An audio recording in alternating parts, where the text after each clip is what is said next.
A la Copa, el sorteig va presentar una eliminatòria Real Madrid-Barcelona que resultaria explosiva. Després d'un 2-0 al Bernabéu, el Barcelona va intentar superar el marcador al Camp Nou. Quan el partit semblava encarrilat, després d'un 1-0 aconseguit per Reixac a la primera part, una falta de Rifé a Velázquez, fora d'àrea, va ser interpretada per l'àrbitre com un penal.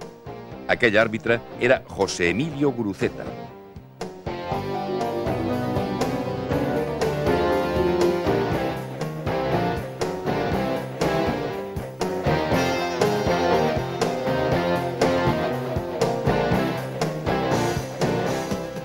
Hi ha un àrbit que s'equivoca, que és el cas del Guruceta.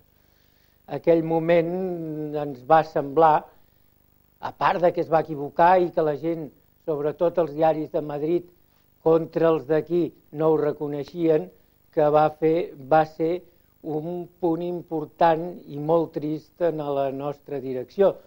La veritat és que aquí van intervenir molts factors, factors polítics, factors de tota índole, però que sí que el que va passar és que el Barça no va poder guanyar la Copa aquell any.